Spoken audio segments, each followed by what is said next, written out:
नमस्कार। हमारे इस विशेष सांकेतिक समाचार में मैं साइमा खान आप सभी दर्शकों का स्वागत करती हूं। मेरे साथ हैं मेरे सहयोगी शरद मुदगल, जो अगले आधे घंटे में आपको सांकेतिक भाषा में समाचार बताएंगे। शुरुआत करते हैं हेडलाइन से। नीट यूजी परीक्षा में किसी भी तरह की अनियमितता के आरोपों को एनटीए ने किया खारिज। कहा कि सिर्फ 6 सेंटर और करीब 16 अभ्यर्थियों के मामले की पड़ताल के लिए बनाई गई है जांच कमेटी। कमेटी की सिफारिशों का दायरा 6 सेंटर तक सीमित। पूरे देश की परीक्षा पर नहीं पड़ेगा असर।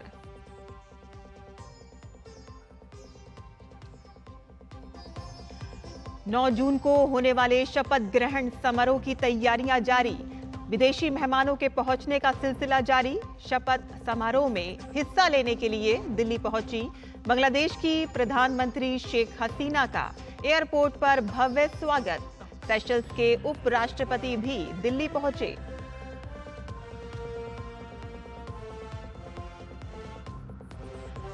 शपथ समारोह के कारण कल से 2 दिन तक दिल्ली में नो फ्लाई जोन।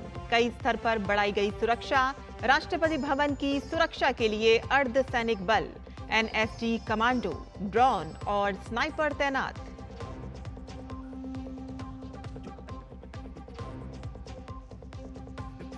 शपथ ग्रहण समारोह से पहले दिल्ली में बैठकों का सिलसिला जारी। अमित शाह के आवास पर हुई बीजेपी नेताओं की अहम बैठक। मुख्यमंत्री योगी आदित्यनाथ ने भी अपने मंत्री परिषद के साथ बैठक में की लोकसभा चुनाव में पार्टी के प्रदर्शन की समीक्षा।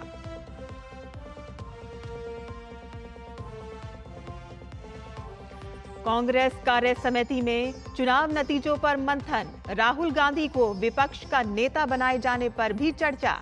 लखनऊ में समाजवादी पार्टी और कोलकाता में टीएमसी की भी अहम बैठकें।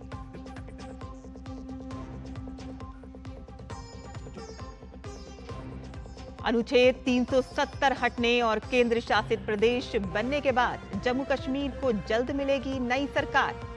निर्वाचन आयोग ने शुरू की विधानसभा चुनाव की प्रक्रिया। 2014 में हुआ था पिछला विधानसभा चुनाव।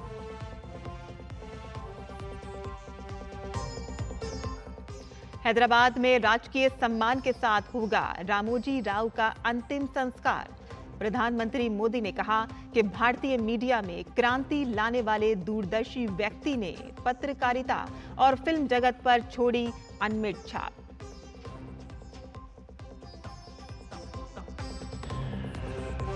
और टी20 विश्व कप में बड़ा उलटफेर। अफगानिस्तान ने न्यूजीलैंड को 84 रन से मात देकर हासिल की लगातार दूसरी जीत। बांग्लादेश ने भी श्रीलंका को हराया।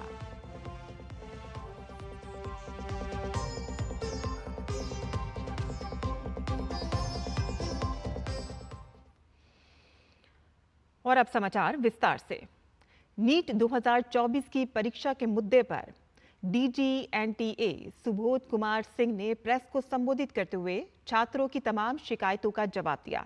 उन्होंने कहा कि समिति ने बैठक की और केंद्रों और सीसीटीवी के सभी विवरणों का अध्ययन किया गया। पूरे देश में इस परीक्षा की अखंडता से समझौता नहीं किया गया। कोई पेपर लीक नहीं हुआ। पूरी परीक्षा प्रक्रिया बहुत पारदर्शी रही। उन्होंने कहा कि आगे समिति इस मामले पर पूरी जांच कर रही है।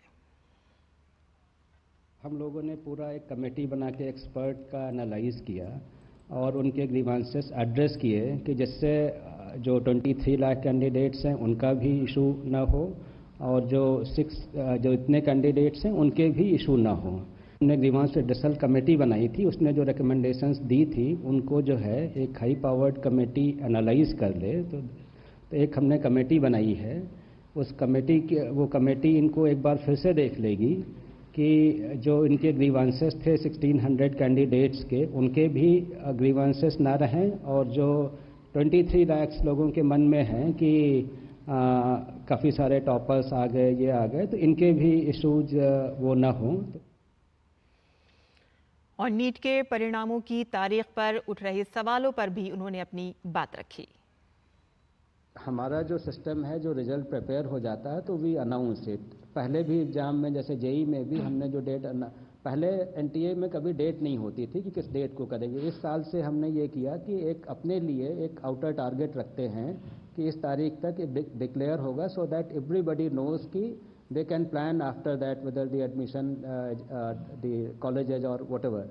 तो एक हम उसके लिए आउटर डेट देते हैं। पहले भी हमारी अभी जितने भी एग्जाम्स हुए हैं, एफर्ट्स रहता है कि जेई का हमने 11 दिन में किया, 15 सेशन 1 का, और सेशन 2 में जिसमें 1 भी रहता है उसका 15 दिन में किया। तो इट इज़ नॉट कि वो किया। दूसरा जो है जो हमने किया उसमें सारी इन्फॉर्मेशन देते हैं। जितनी भी इन्फॉर्मेशन आ रही सोशल मीडिया से, हमारी प्रेस रिलीज से ही आ रही है। तो we have nothing to hide whether it is on this date और दैट डेट। तो it was ready on that date, so we announced on that date. और एक बार फिर से नरेंद्र मोदी के हाथ में देश की कमान होगी। कल यानी कि 9 जून की शाम नरेंद्र मोदी तीसरी बार प्रधानमंत्री पद की शपथ लेंगे। 2014 और 2019 के बाद अब फिर अगले 5 साल के लिए मोदी प्रधानमंत्री बनेंगे। शपथ ग्रहण समारोह में हिस्सा लेने के लिए बांग्लादेश की प्रधानमंत्री शेख हसीना दिल्ली पहुंच चुकी हैं। दिल्ली हवाई अड्डे पर उनका भव्य स्वागत किया गया। शपथ ग्रहण समारोह के अवसर पर भारत के पड़ोसी देश और हिंद महासागर क्षेत्र के नेताओं को विशिष्ट अतिथि के रूप में आमंत्रित किया गया है। श्रीलंका के राष्ट्रपति रानिल विक्रमसिंघे, मालदीव के राष्ट्रपति डॉक्टर मोहम्मद मुइज्जू, सेशल्स के उपराष्ट्रपति अहमद आसिफ, मॉरिशस के प्रधानमंत्री प्रविंद कुमार जुगनुत, नेपाल के प्रधानमंत्री पुष्प कमल दहल और भूटान के प्रधानमंत्री शेरिंग टोब्गे ने शपथ समारोह में शामिल होने का निमंत्रण स्वीकार कर लिया है।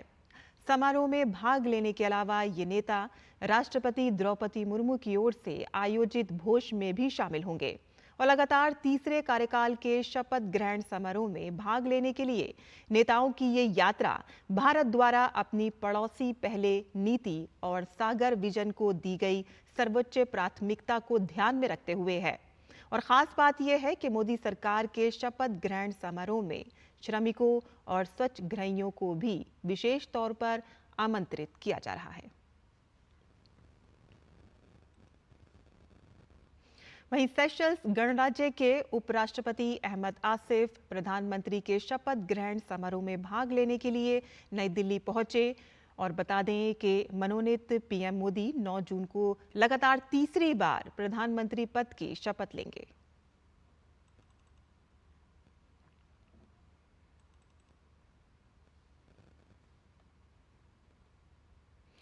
वहीं नई सरकार शपथ ग्रहण समारोह में दिल्ली में देश और विदेश से आने वाले तमाम वीवीआईपी मेहमान इकट्ठा होंगे और इसके लिए सुरक्षा व्यवस्था के कड़े इंतजाम किए जा रहे हैं। दिल्ली पुलिस ने 9 और 10 जून के लिए दिल्ली को नो फ्लाई जोन घोषित किया है और निषेधाज्ञा लगा दी गई है। इन 2 दिनों में पैराग्लाइडर्स, पैरामोटर्स, हैंग ग्लाइडर्स और UAVs, माइक्रोलाइट विमान जैसे उप पारंपरिक हवाई प्लेटफॉर्मों की उड़ान पर प्रतिबंध रहेगा और इसके साथ साथ बहुस्तरीय सुरक्षा व्यवस्था की जा रही है। राष्ट्रपति भवन की सुरक्षा के लिए अर्धसैनिक बल, NSG कमांडोज, ड्रोन और स्नाइपर को तैनात किया जाएगा। तमाम बड़े होटल्स को भी सुरक्षा के घेरे में लिया गया है।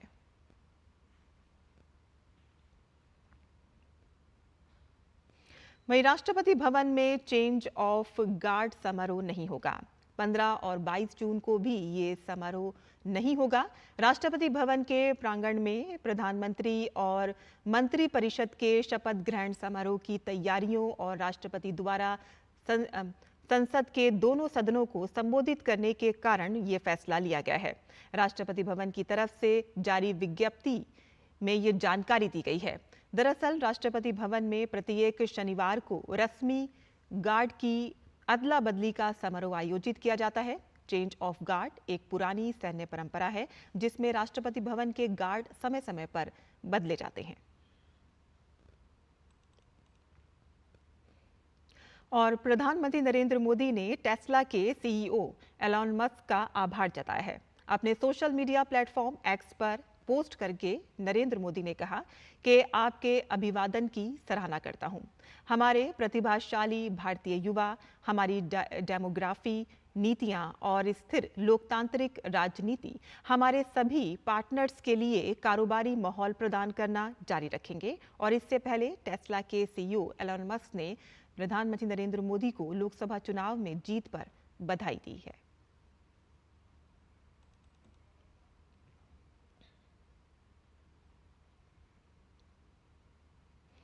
कल यानी 9 जून की शाम नरेंद्र मोदी तीसरी बार प्रधानमंत्री पद की शपथ लेंगे। शपथ ग्रहण समारोह की तैयारियों के बीच दिल्ली में बैठकों का सिलसिला जारी है। आज अमित शाह के आवास पर बीजेपी नेताओं की अहम बैठक हुई, जिसमें कई महत्वपूर्ण बिंदुओं पर चर्चा की गई।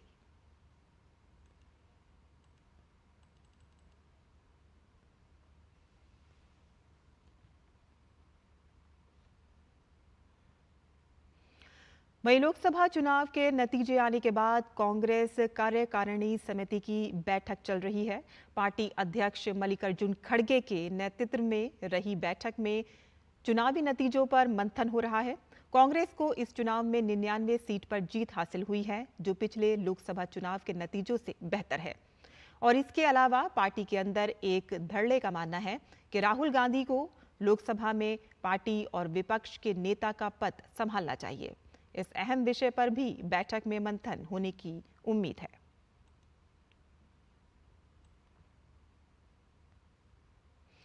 समाजवादी पार्टी ने उत्तर प्रदेश की राजधानी लखनऊ में संसदीय दल की बैठक की। इस बैठक में सपा नेता अखिलेश यादव, डिंपल यादव, धर्मेंद्र यादव, अफजल अंसारी समेत समाजवादी पार्टी के कई नेताओं ने हिस्सा लिया। इस बीच खबर सामने आ रही है कि अखिलेश यादव अपनी विधानसभा सदस्यता से त्याग पत्र देंगे। बता दें कि अखिलेश यादव उत्तर प्रदेश की करहल सीट से विधानसभा के सदस्य थे। लोकसभा चुनावों में कन्नौज सीट से जीत हासिल करने के बाद उन्होंने इस्तीफा देने का फैसला लिया है।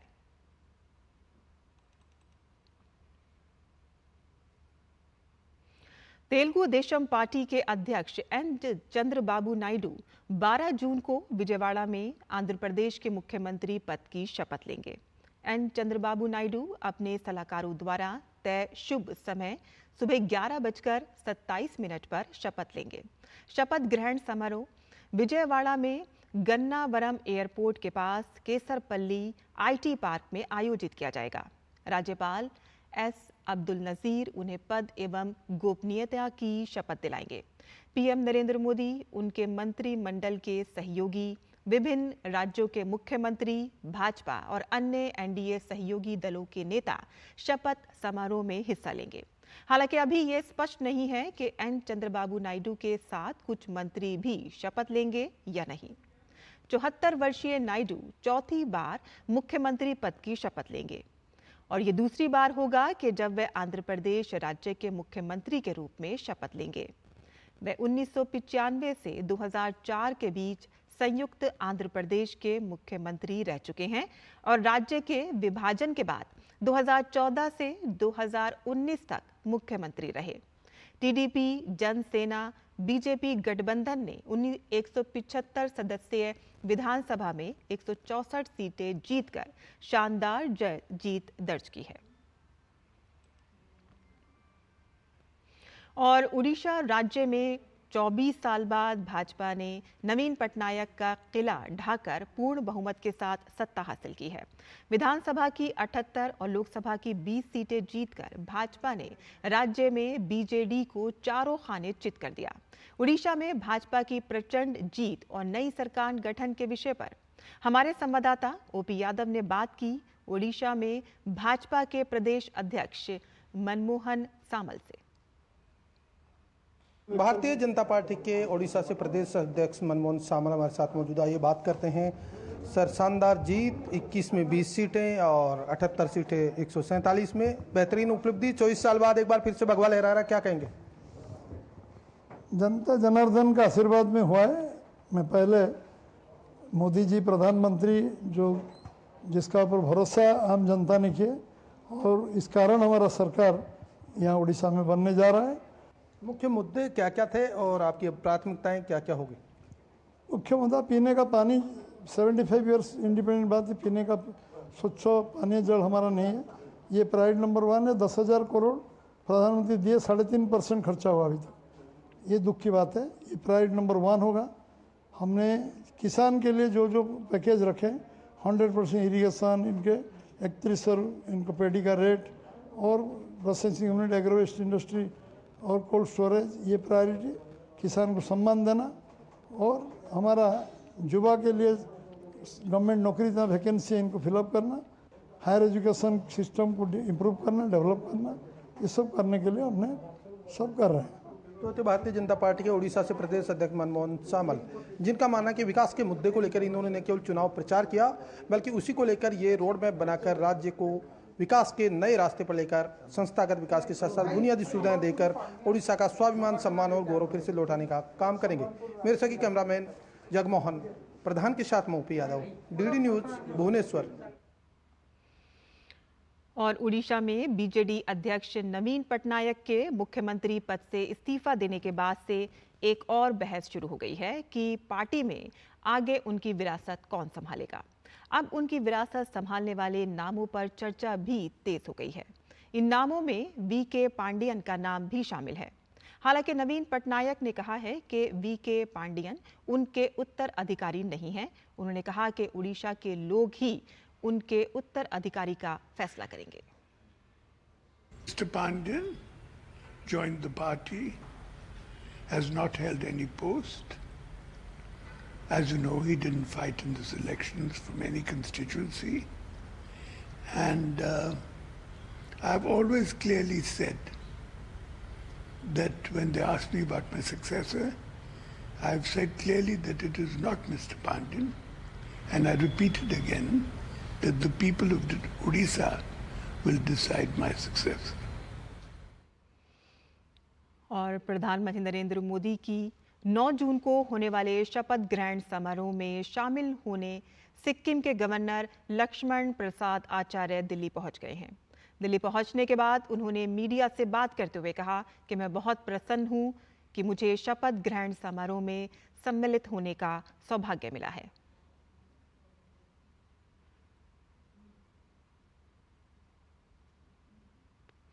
और छिंदवाड़ा कांग्रेस की परंपरागत सीट मानी जाती है, लेकिन इस बार बीजेपी ने इस अभेद किले को फतेह कर लिया है और इस high profile Lok Sabha seat Chhindwara से बीजेपी उम्मीदवार विवेक बंटी साहू ने कांग्रेस के उम्मीदवार और मध्य प्रदेश के पूर्व मुख्यमंत्री कमलनाथ के पुत्र नकुल नाथ को हराकर ऐतिहासिक जीत दर्ज की है। विवेक बंटी साहू का कहना है कि ये जीत प्रधानमंत्री नरेंद्र मोदी के नेतृत्व और इलाके में केंद्र की योजनाओं का परिणाम है। मध्य प्रदेश से बीजेपी ने इस बार लोकसभा चुनाव में 29 में से 29 लोकसभा सीटें जीतकर एक कीर्तिमान रचा है और सबसे बड़ी जीत इसमें छिंदवाड़ा लोकसभा मानी जा रही है, जो कि 27 साल बाद कांग्रेस को यहां से हार का मुंह देखना पड़ा है। हमारे साथ बात करने के लिए छिंदवाड़ा के सांसद विवेक बंटी साहू जी हैं। 27 साल बाद जीत मिली है बीजेपी को यहाँ से, किस तरह देखते हैं अपनी जीत को? पहली बार यहाँ छिंदवाड़े से भारतीय जनता पार्टी जीती है और मुझे लगता है कि अब जाकर के छिंदवाड़े को कांग्रेस से मुक्ति और कांग्रेस से आज़ादी मिली है। निश्चित तौर पर यह जीत हमारे देश के यशस्वी प्रधानमंत्री नरेंद्र मोदी जी की जीत है। जिस तरीके से मोदी जी ने गरीब कल्याण और जन कल्याण की योजना चला करके छिंदवाड़ा जिले के बारे में बताना चाहता हूं कि लगभग 21 लाख लोगों तक के शासन की योजनाएं पहुंचाने का काम किया है। छिंदवाड़े की जनता मोदी जी के इस गरीब कल्याण जन कल्याण के रथ में मोदी जी को आशीर्वाद देना चाहती थी। दूसरा, मोदी जी ने जो आत्मनिर्भर भारत और विकसित राष्ट्र का सपना देखा है, तो छिंदवाड़े की जनता इसमें अपनी भागीदारी तय करना चाहती थी। तो यह जीत मोदी जी की जीत है। इसी बार शपथ लेने जा रहे हैं प्रधानमंत्री नरेंद्र मोदी, किस तरह देखते हैं और आपको लगता है कि अब छिंदवाड़ा का विकास किस तरीके से आप करेंगे? क्या कोई खाका तैयार किया आपने, क्या आपने रणनीति बनाई है? ये 10 वर्ष बड़े चुनौतीपूर्ण थे, क्योंकि इतने लंबे समय का एक ऐसा शासनकाल जिसमें सिर्फ भ्रष्टाचार की बात होती थी, देश को पीछे करने की बात होती थी। लेकिन इन 10 वर्षों में उस गड्ढे को भरने का काम मोदी जी के द्वारा किया गया और यह अगले 5 वर्ष जो रहेंगे निश्चित तौर में एक ऐसी उड़ान वाले रहेंगे जहां भारत दुनिया का सबसे शक्तिशाली समृद्धशाली राष्ट्र रहेगा। एनडीए के अलायंस हैं, सभी नेता वहाँ पर थे और बहुत सारे अलग अलग दृश्य वहाँ पर देखने को मिले। आप पहली बार आप संसद में सेंट्रल हॉल में पहुँचे थे, क्या क्षण रहे आपके मन में? यह जीवन का अविस्मरणीय पल था कि उस बात का गवाह बना कि मोदी जी की तीसरी पारी की शुरुआत हो रही है और ऐसे वरिष्ठ नेता जिनको हम टीवी में देखते थे, सुनते थे, जिनकी झलक देखने के लिए सैकड़ों किलोमीटर तय करके जाकर के उनकी झलक लेते थे, आज उनको आमने सामने पाकर के वाकई में एक सुखद अनुभूति थी। बहुत बहुत धन्यवाद हमसे बात करने के लिए। हमारे साथ छिंदवाड़ा के सांसद विवेक बंटी साहू। कैमरामैन गौरव के साथ अजीत द्विवेदी, डीडी न्यूज, दिल्ली। और भारतीय निर्वाचन आयोग ने जम्मू कश्मीर में विधानसभा चुनाव की प्रक्रिया आधिकारिक रूप से शुरू कर दी है। चुनाव आयोग के सचिव जयदेव लाहिड़ी ने प्रेस नोट में कहा है कि आयोग ने केंद्र शासित प्रदेश जम्मू कश्मीर की विधानसभा के आम चुनाव के लिए चुनाव चिन्ह, आरक्षण और आवंटन आदेश 1968 के पैरा 10B के तहत कॉमन चिन्ह के आवंटन के लिए आवेदनों को तत्काल प्रभाव से स्वीकार करने का फैसला किया है। और इससे पहले मुख्य चुनाव आयुक्त राजीव कुमार ने कहा था कि जम्मू कश्मीर के लोगों को जल्द ही लोकतांत्रिक रूप से चुनी गई सरकार मिलेगी। यहां पिछले विधानसभा चुनाव 2014 में हुए थे। केंद्र सरकार द्वारा 5 अगस्त 2019 को अनुच्छेद 370 और 35A निरस्त कर दिया गया था और जिसके बाद जम्मू कश्मीर को केंद्र शासित प्रदेश का दर्जा दिया गया था, जिसकी अपनी विधानसभा होगी। लद्दाख को भी अलग कर बिना विधानसभा वाले केंद्र शासित प्रदेश का दर्जा दिया गया और तब से जम्मू कश्मीर केंद्र शासित प्रदेश का प्रशासन उपराज्यपाल के हाथों में है।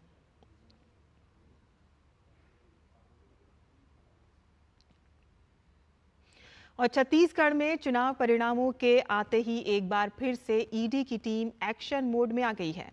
ईडी ने 2 शहरों में छापेमारी की है, जहां ईडी की टीम ने राजनानंद गांव के डोंगरगढ़ में राइस मिल्स एसोसिएशन के अध्यक्ष मनोज अग्रवाल के यहां छापेमारी की है और यहां छापा कस्टम मिलिंग घोटाले की जांच के संबंध में मारा गया है। ईडी ने रायपुर में 2, दुर्ग में 2 ठिकानों पर और खरोरा में 1 जगह समेत कुल 5 ठिकानों पर छापेमारी की गई है और इसमें लगभग 140 करोड़ रुपए की अवैध वसूली राइस मिल्स के लिए से किए जाने की बात सामने आई है। और असम में बीते कई दिनों से लगातार चल रही बाढ़ की समस्या से लोगों को अब थोड़ी सी राहत मिली है। हालांकि अभी धरमतुली में कोपली नदी खतरे के निशान से ऊपर बह रही है, लेकिन बाढ़ की स्थिति में अब सुधार देखने को मिल रहा है। गौरतलब है कि असम में 8 जिलों मसलन के कछार, नगांव, कामरूप, धेमाजी, मोरीगांव, होजई, दीमा हसाओ, हेलाकांडी, कार्बी, आंगलोंग पश्चिम में बाढ़ की विभीषिका का ज्यादा असर देखने को मिला है और जानकारी के मुताबिक कुल 195 गांव और 16 राजस्व मंडल प्रभावित हुए हैं। हालांकि बाढ़ से प्रभावित लोगों को राहत सामग्री उपलब्ध कराने के लिए शिविर और 3 राहत वितरण केंद्र स्थापित किए गए हैं और इसके साथ ही 6175 से अधिक लोग मौजूदा समय में इन सभी राहत शिविरों में रह रहे हैं। तो वहीं दूसरी ओर एनडीआरएफ और एसडीआरएफ की टीमें लगातार बचाव अभियान चला रही हैं और बाढ़ प्रभावित लोगों को राहत सामग्री प्रदान कर रही हैं।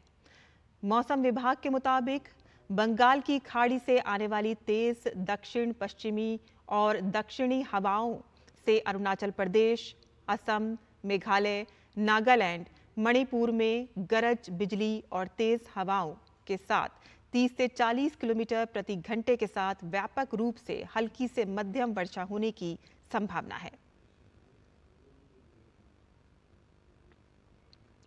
और इसी के साथ ही हमारे इस विशेष समाचार में बस इतना ही। मुझे और मेरे सहयोगी शरद मुदगल को अब अनुमति दें। नमस्कार।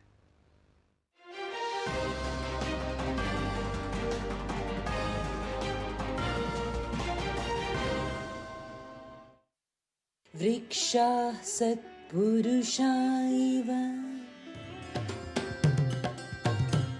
भूमिरापो नलो वायुः खं मनो बुद्धिरेव च अहंकार इतीयं मे भिन्ना प्रकृतिरष्टधा तदेवाग्निस्तदादित्यस्तद्वायुस्तदु चन्द्रमाः तदेव शुक्रं तद्ब्रह्म ता आपः स प्रजापतिः।